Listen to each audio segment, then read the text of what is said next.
ఈ రోజుల్లో చిన్న చితక ఉద్యోగులతో పని చేయించుకోవడం అంటేనే గవర్నమెంట్ ఆఫీసుల చుట్టూ కాళ్ళు అరిగేలా తిరగాల్సిన పరిస్థితి. చేతులు తడపకుండా ఏ పని అవ్వదు. ప్రభుత్వం నుండి సాయం అందుకోవాల్సిన ఎందరో పేదలు అధికారుల చేతుల్లో వేలల్లో ముడుపులు చెల్లించుకుంటేనే గాని ప్రభుత్వ సహాయం అందదు. గోడు వినాల్సిన అధికారులకు సామాన్యులతో మాట్లాడే టైం లేదు. అలాంటిది జిల్లా కలెక్టర్ ని కలవాలంటే కనీసం వారం రోజులైనా పడుతుంది. ఇలాంటి పరిస్థితుల్లో న్యాయం కోసం గవర్నమెంట్ ఆఫీసుల చుట్టూ తిరుగుతూ నలిగిపోతున్న సామాన్యులెందరో. అలాంటి సంఘటనలే ఈ రోజు చూద్దాం. ఉత్తరప్రదేశ్ లోని కాన్పూర్ దేహత్ జిల్లాలో ఓ చిన్న పల్లెటూరులో ఉంటున్నాడు ధనిరామ్ అనే పెద్దాయన. వయసు మీద పడిపోయింది.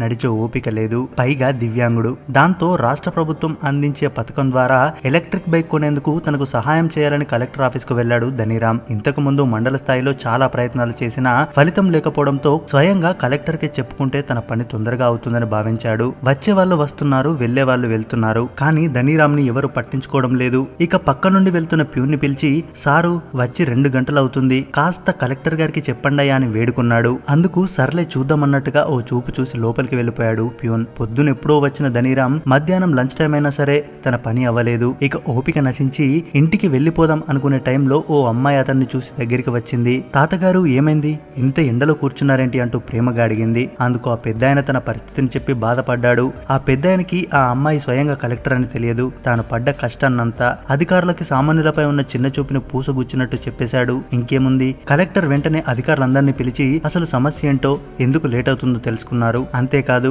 వెంటనే అతని పని అవ్వాలని సీరియస్ గా ఆర్డర్ కూడా వేశారు. తాత నన్ను క్షమించు, నీ పని గురించి నాకు తెలియదు, తెలుసుంటే ఇంతదాకా వచ్చేదే కాదు. ఇక మీరు ఏ ఆఫీస్ కి తిరగాల్సిన అవసరం లేదు. మా వాళ్లే మీ ఇంటికి వచ్చి మీ పని పూర్తి చేస్తానని భరోసా ఇచ్చింది. అంతేకాదు నీకు ఏ సమస్య వచ్చినా సరే నా దగ్గరికి రావచ్చు అని ఎవరిని రిక్వెస్ట్ చేయాల్సిన పని లేదంటూ పెద్దాయనకి మాటిచ్చింది. ఇంతకీ ఆ కలెక్టర్ ఎవరనే కదా మీ డౌట్. ఆవిడే సౌమ్య పాండే. ఉత్తరప్రదేశ్ లోని కాన్పూర్ దేహత్ జిల్లాలో ఐఏఎస్ అధికారిని సౌమ్య పాండే చీఫ్ డెవలప్మెంట్ అధికారిగా విధులు నిర్వహిస్తున్నారు. అయితే అంత పెద్ద హోదాలో ఉండి సామాన్యుడితో సౌమ్య పాండే ప్రవర్తించిన విధానంపై నెటిజన్లు ప్రశంసల వర్షం కురిపించారు. నవభారత్ లో సరికొత్త ఉత్తరప్రదేశ్ ఇది. చూడండి, ఐఏఎస్ అధికారి సామాన్యుడి దగ్గరికి వెళ్లి ఫిర్యాదు ఎలా తీసుకుంటున్నారో అంటూ ఓ నెటిజన్ ట్వీట్ చేశాడు. ఇక 2017 బ్యాచ్ కి చెందిన ఐఏఎస్ అధికారి సౌమ్య పాండే గతంలో ఆడబిడ్డకు జన్మనిచ్చింది. మెటర్నిటీ లీవ్ కింద ఆమెకు 6 నెలల పాటు సెలవు కూడా ఉంది. అయినా సరే విధి నిర్వహణ ముఖ్యమనుకున్న ఆమె కరోనా వంటి మహమ్మారి తాండవిస్తున్న సమయంలోనూ ప్రజల బాగు కోసం ఆలోచించింది.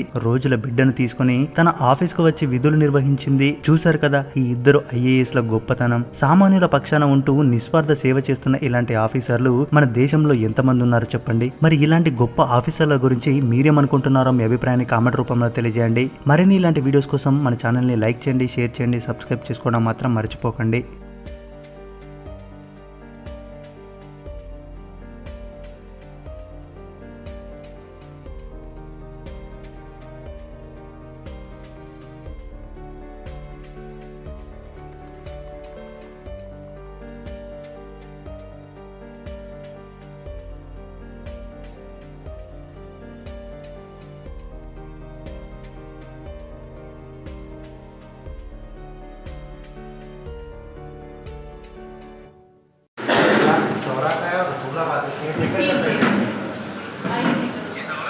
यार कमलेश, रसूलाबाद जिंदल की महिलाएं आई हैं मेरे पास, और पहले भी मैंने आपको फोन किया था लगभग 1-2 हफ्ते पहले।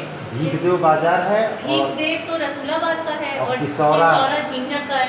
दोनों सामुदायिक शौचालय जो चलता है पंचायत में, उसमें 2 साल से पेमेंट नहीं हुआ है महिलाओं को। मैंने कुछ नहीं करा।